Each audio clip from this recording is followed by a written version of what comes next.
Welcome to the Whole Athlete Podcast, where we focus on discussing topics to help you become a fat burner, optimize health, and improve performance in life and sports. Transform the whole you from the inside out with the WHOLESTIC Method. Let's dive in. Here's your host, Debbie Potts. Hey everybody, it's Debbie Potts, and I'm doing a new episode of the Whole Athlete Podcast to teach you how to improve your ability to burn fat, and of course, to improve athletic performance and, more importantly, longevity.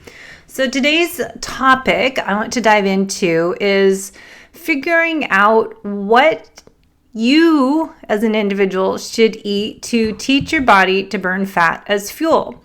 As I work on my presentations for the low carb athlete, how they can improve performance longevity at the KetoCon conference this June, I will be working on explaining to everyone that you could be eating keto, but if you have chronic stress, that is going to impact your ability to burn fat, because every stress response is a blood sugar response. So if you have a chronic stress issue, or as I say in my book, Life is Not a Race, I shared my battle with chronic stress, and that has led me down the road to where I am today, and also to having insulin resistance. Even though I was doing fasted workouts, I was training by max aerobic function maffetone type of training for years. I was on the elite triathlon team with Mark Allen as my coach and did maffetone training with heart rate way back when, before you were probably even around training.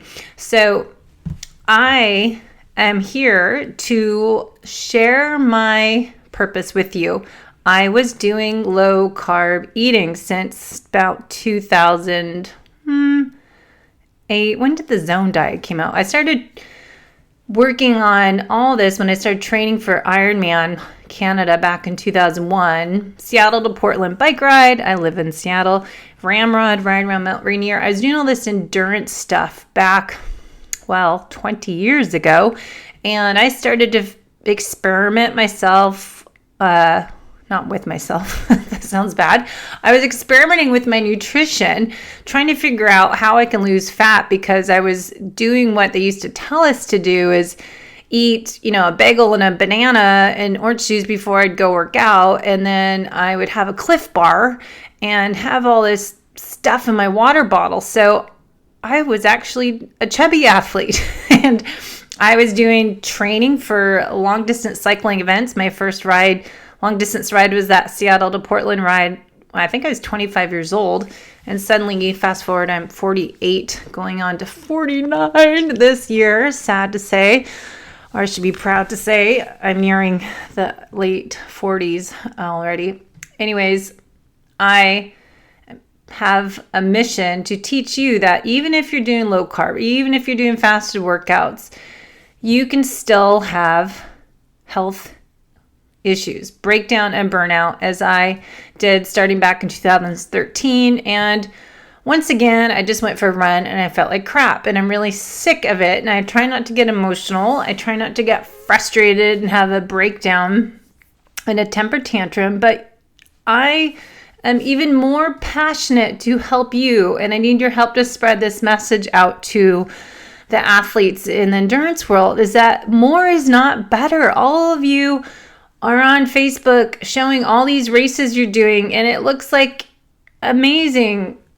You're fit, you're strong, you're athletic, and you can just have that end at any time. I had that happen. You must read my book, Life is Not a Race.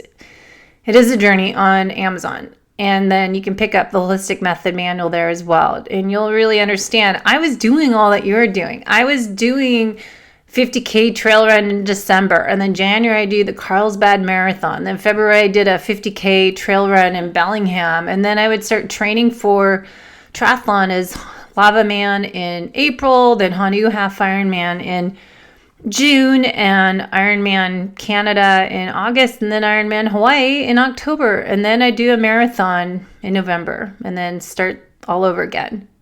That was my world. And I'm writing this article that I can't find to pull up right now, but I was thinking I was doing everything right. Everyone would ask me what race I was doing next. And your life has changed and you started a new journey when the question becomes, when is your next trip? Where are you going next? Because since my debacle, my life transformation back in 2013, I started traveling to Europe every other year or sometimes every year. And because of that, traveling the world, I have been known to travel more, and people ask me not what race I'm doing, but what I'm doing for my next vacation, next adventure. So I just want to stress that every stress response is a blood sugar response. So if you think about the nervous system, sympathetic nervous system versus parasympathetic, and then there's somewhere in between there that we shift back and forth. And if you are constantly type A driven individual that's a little anxiety and a little compulsive, you may be stuck in the sympathetic dominance phase over here, this nervous system that's fight or flight. So if you go try to eat, you might have problems with digestion because you're not able to sit and relax and unwind enough to get your body to shift back over the parasympathetic nervous system that is a rest and digest nervous system. So I can go on these topics. It's all in my book and many, many blog posts on my website, debbiepotts.net. But I'm here to help you. And I have part of my big stressor was owning my own fitness studio. I've been a personal trainer and coach, triathlon coach, running coach since I was in college. And I owned my fitness studio for 12 years and finally was able to have an excuse or reason to force me to shut my business down because the building was being torn down because Bellevue, Washington is becoming downtown Seattle and Amazon's taken over. So it was a blessing in disguise because I was ready to close my doors 5 years ago and I just could not do it. I felt like a failure if I did that. But now I had an excuse. I could blame it on the buildings being torn down.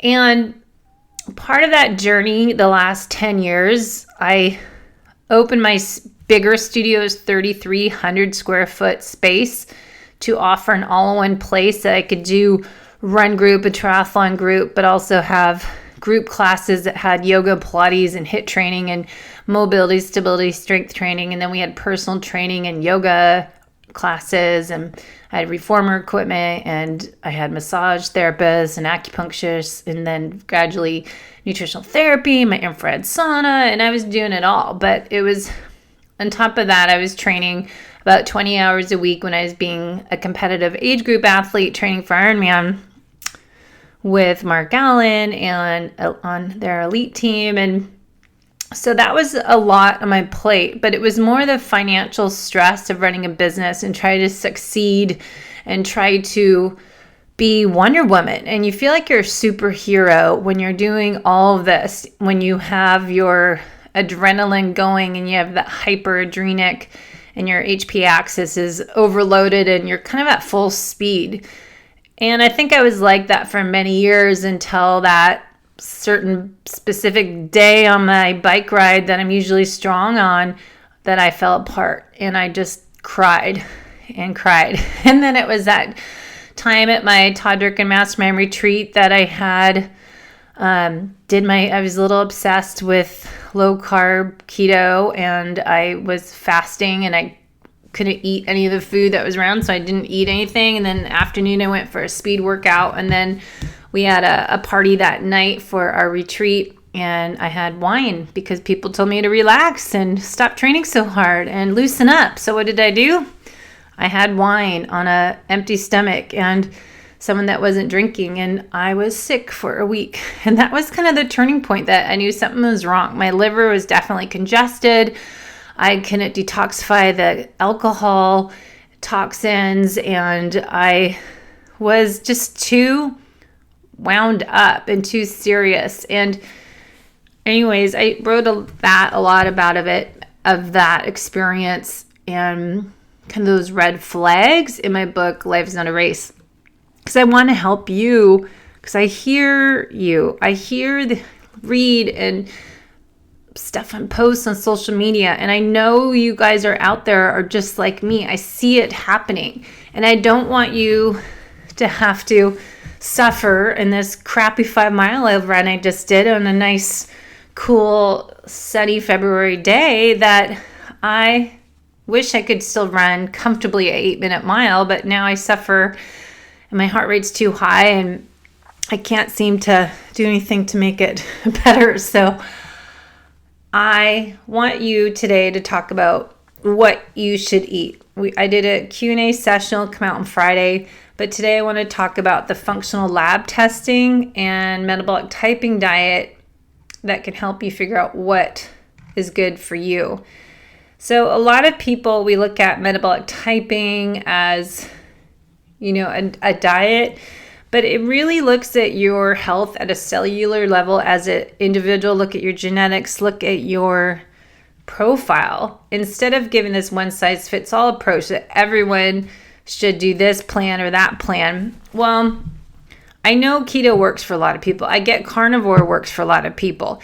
I don't want to say eat this, don't eat that. I want you to find out as an individual, N=1, by doing an MRT food sensitivity test, by doing a gut stool test, by taking a leaky gut test, and then do this metabolic typing quiz to find out what is your body lacking? What does it need to restore your health, your engine from the inside out? What do your cells need to function at optimal level? Your mitochondria are the engine, the powerhouse of your cells, of your body, to create all the energy that we ask for. And we put our body into this state of exhaustion by training and going so fast every day through life and activities that we really need to stop, pause, and reset and take a moment to go check in with yourself. How do you feel?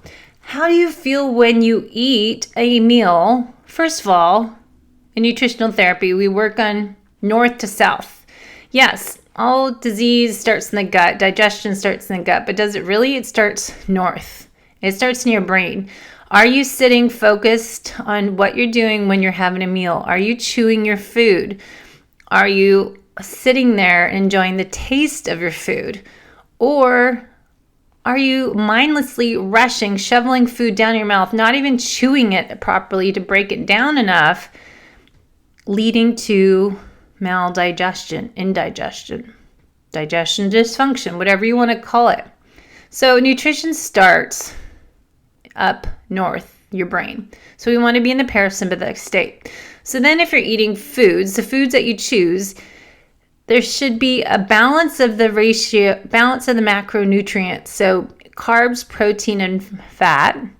Your carbs are your vegetables. You can try carnivore and take them out, but see how you feel. Have the right amount of protein and fat, not because your spouse did or because someone else in your Facebook group post said this is how many grams they had a day of carbs or fat and protein. But experiment. Have a starting point. Okay, I'm going to start with 50 grams total a day of carbs, and then I'm going to kind of adjust my macro proteins and fats to see how I feel. Now, if you're eating the right amount of the right mix of foods, protein, fat, carbs, and the right types of foods, proteins, fat, carbs, you should balance your blood sugar, number 1. Number 2, you should feel good. You should feel amazing. Oh, I just got all this energy from my food. I feel awesome. I'm ready to kick butt in my workout. Number 3, you should feel full and satisfied. Number 4, you shouldn't have any sugar cravings. Number 5, you should be good to eat. Well, it's part of probably number 3 for the next 4 hours. You shouldn't have any cravings. You should be full and lose those cravings and satisfied so you don't feel like eating for another 4 hours or so. You should be burning fat as your main fuel source. If you have to keep eating every couple hours to keep yourself feeling good and energized, you're eating the wrong foods for your type. You're probably burning sugar and being a carb burner. So metabolic typing will give a little bit more information. And when you go to mtdiet.com, you can work with one of our FDN practitioners who are certified in metabolic typing.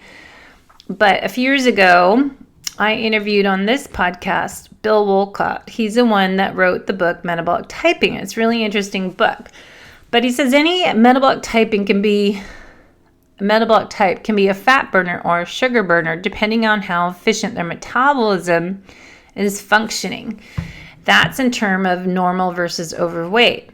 And he said that a fast oxidizer are overly reliant on and extremely efficient in burning carbs, and that's why they do well on a higher protein and fat diets. That is not a bad thing for healthy, fast oxidizers. They're also, of course, efficient at burning fat. And then he said to me, the issue is problematic when a metabolism can only burn sugar and can't burn fats very well. That is what we call metabolic flexibility. And then he said, allergies and sensitivities have nothing to do with your metabolic typing, and metabolic typing can develop an allergy to any food. So when we're doing your FDN program, our Health Detective Services, it involves 3 to 5, sometimes more, functional tests, lab tests. And we correlate the data together. So I act as a health detective, putting the missing pieces of your puzzle. Your puzzle is your metabolic chaos, what's going on with you, to restore your health back to balance, to homeostasis, is balance in your body at a cellular level. Because remember, every cell, tissue, organ, body system is built on cells. So we need to work at a cellular level.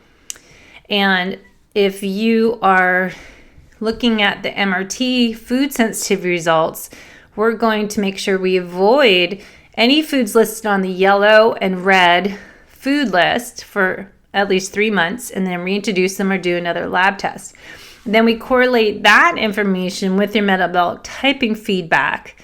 And then I would use Keto Mojo with my clients and have them measure their blood sugar and ketones for the month.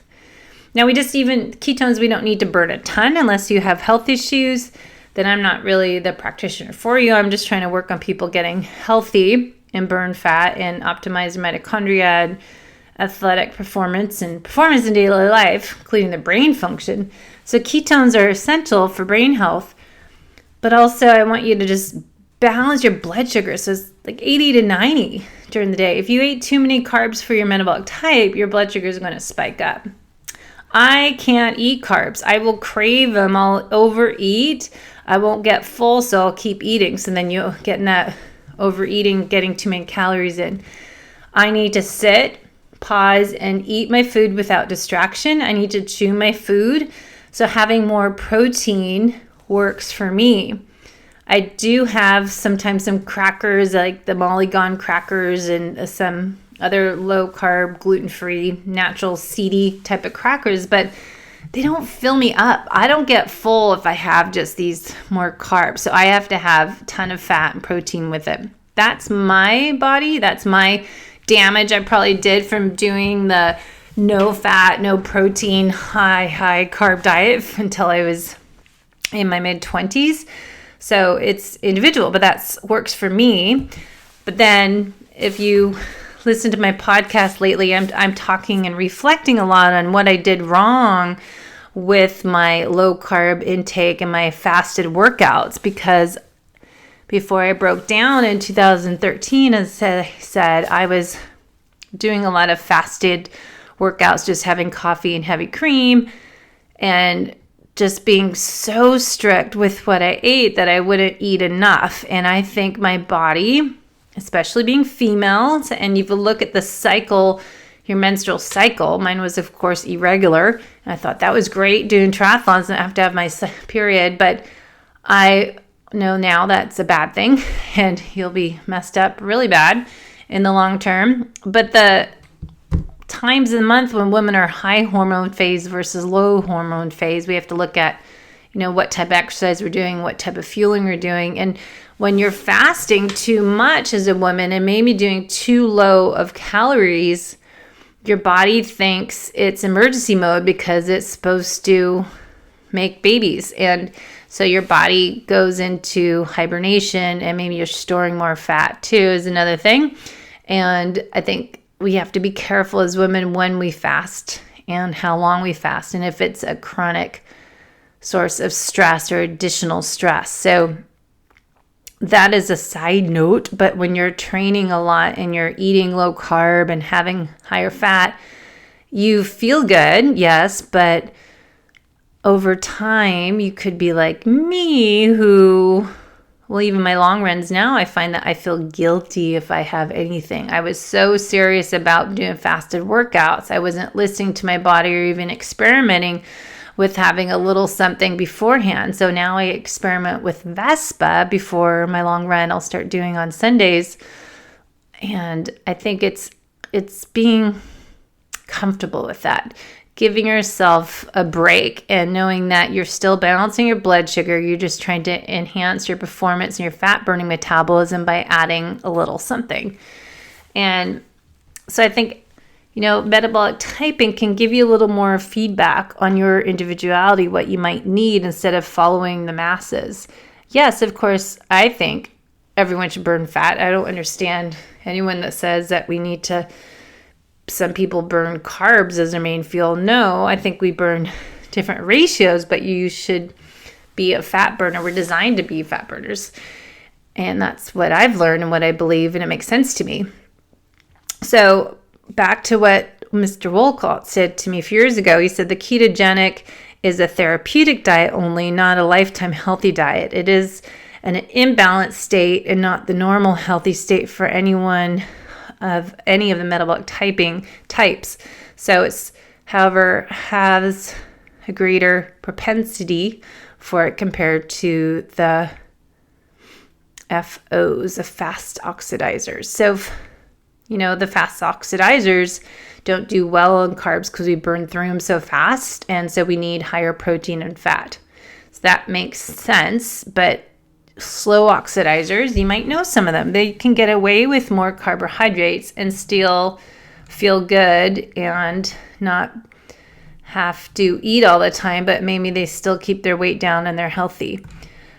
So that was my thoughts on there. And I want to talk about when you do the mtdiet.com, the information you get back. So I find it's interesting as I have my clients do this program or this quiz, mtdiet.com, and then we get this big report back, what type there are. And we work on an FDN, the Dress for Health Success program. So we look at your diet is the D in the DRESS protocol, and then it's rest, exercise, stress, and supplementation.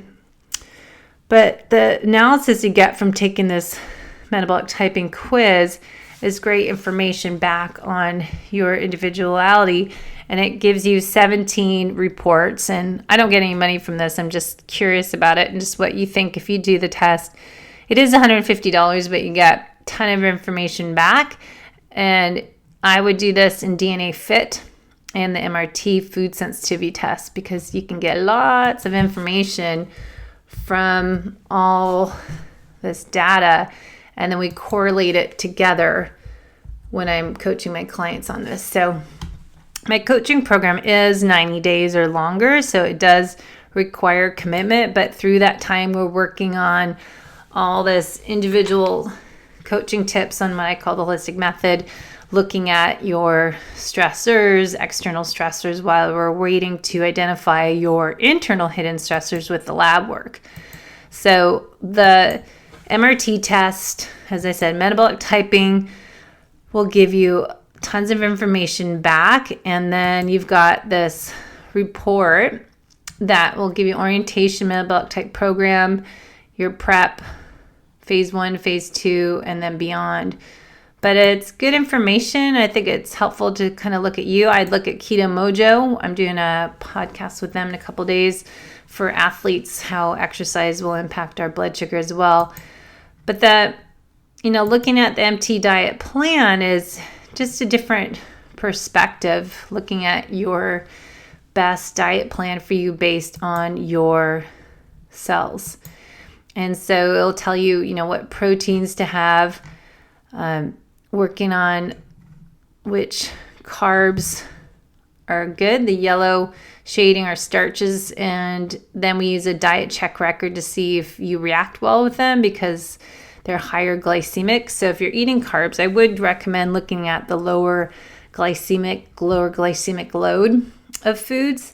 And then, of course, I've had people do the MRT food sensitivity tests in their labs, or those results will show foods that they're still reactive to that are healthy on this list. So you have to look at the big picture, take DNAFit, take MRT food sensitivity test, and the MRT or MT plan, and then we put it all together. So good information, guys. I just wanted to touch on that today because I know a lot of people are confused. There's lots of different opinions out there, and every day I open up Facebook, I have someone else, saying vegetables are bad, and then there's the vegans and people watching Game Changers and thinking they're going to die from eating all this protein. And, yes, you are what you eat, but you need to eat based on your ancestral background, your cellular health, and your genetics. And we use a diet check record. Check how you feel, track your food, and then women might need to track their cycle and track their foods that they're doing more lower carb, the high hormone phase, and then they're adding a little more carbs in their low hormone phase, which is the beginning of your cycle, the first half of your cycle. Second half of the cycle is a high hormone phase. That right before you get your cycle, your PMS phase, you can add more protein and fat and go lower in carbohydrates at that point. But vegetables are good carbs for you if you need them, and then if you feel good with them. Some people don't. And having the right amount of proteins and fat, that makes you feel energetic. Some foods, I've been trying to eat more protein and I get nauseous. I actually throw up. So I can't digest some of these proteins I'm trying to have. And I think most everybody that I work with and evaluate with their nutritional therapy assessment needs digestive support. Almost every one of you should get, I love Capex, it's great all-in-one, but have some type of HCl betaine, some digestive enzymes, and some bile support, having ox bile, to help metabolize your fat, protein, and carbs.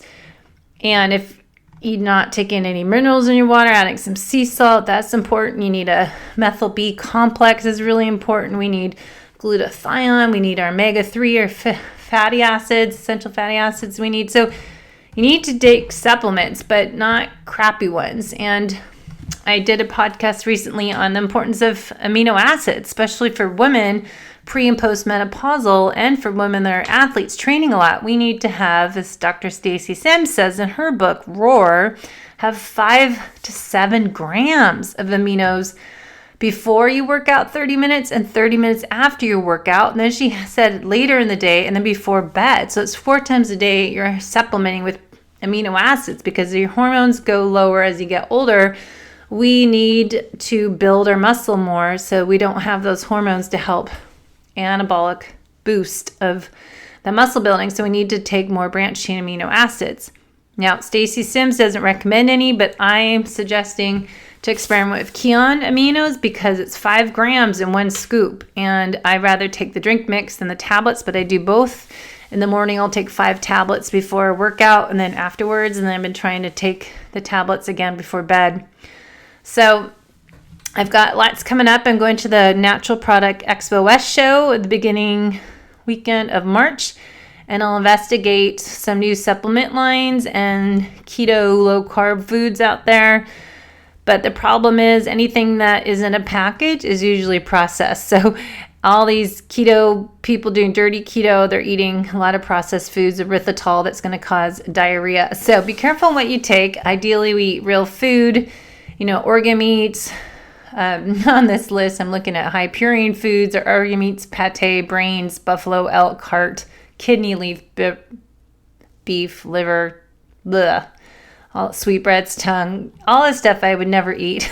Medium purine, and then low purine. How about That list sounds better. Bacon, chicken, I don't like ham, pork chop, ostrich I won't eat. Poor little ostrich. Turkey. And the medium purine is beef, dark chicken meat, Cornish hen, duck, goose. See, this is why I have a struggle time eating meat. I want to eat a poor little rabbit and a poor veal. So if you're good with meat, that's great. I wish I could. I'd feel even better if I could get more protein in that way. But I have to take my aminos and get more, and then take some pre-digested protein powder. Have that as well.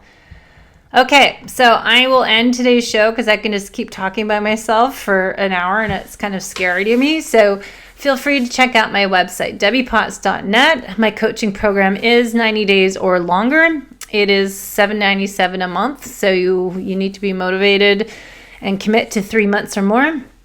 And then the lab testing is additional fee. I just ship them to you, but you pay the lab directly once you ship your results, your kit back to them, and then I will get the results, interpret them for you, clinically correlate all the lab results with your other intake forms they give you, nutritional therapy, DNAFit, metabolic typing diet, and we put it all together in the WHOLESTIC Method program and use the Dress for Health Success protocol that we use in FDN. And I think it's exciting. It's great information to really know if you are taking care of the whole you from the inside out, or are you just speeding up the aging process.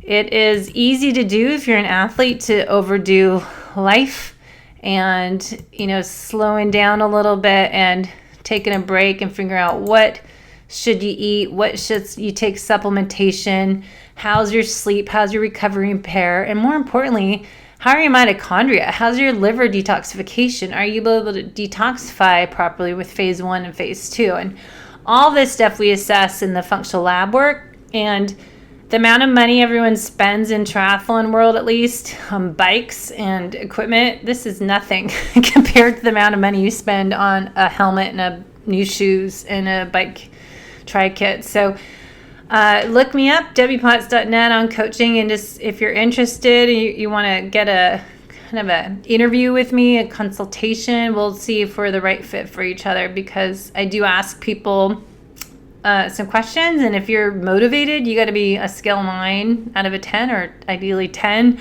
to work with me, because I need people to follow up on their homework, and a lot of it is lifestyle changes. And if you really want to be fit and healthy on the inside and out, you need to start taking care of the whole you, or else you're just going to end up like me, not be able to run the way I used to be, not be able to do another race. And maybe you're not even an athlete. Maybe you're just feeling like crap and you want to improve the aging process, and you're working on biohacking and improve longevity. So it's the whole picture. You need to look at the whole athlete, and that's what this podcast is about, how to train the whole you from the inside out to improve fat loss, athletic performance, and longevity. So if you have questions, comments, suggestions, bring them on. Send them to me via my website that will go directly to my email, debbiepotts.net. And if you like what you're listening to, I'd love for you to help me grow the podcast. Share it to your endurance friends, your athletic friends, people trying to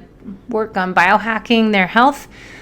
Share it away. And Low Carb Athletes, my Instagram, and on Facebook, Low Carb Athletes. So you can find the research articles as I'm studying mitochondria function and how that mitochondria breakdown will impact your performance, your longevity, your fat loss. Everything we're talking about here is not adrenal fatigue, but it's a combination of HPA axis dysfunction, metabolic chaos, including mitochondria dysfunction.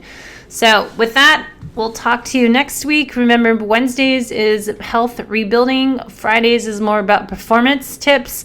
And Mondays would be a guest on my show. So talk to you guys next time. Enjoy and do something fun today and make someone else smile and laugh. Pay it forward, you guys. It works. It's rewarding. Thanks for listening to the Whole Athlete Podcast. If you have any questions, feedback, or topic suggestions, let us know on Facebook or at wholeathletepodcast.com. You can help us continue and grow by leaving a review on iTunes. Thanks again, and see you next time.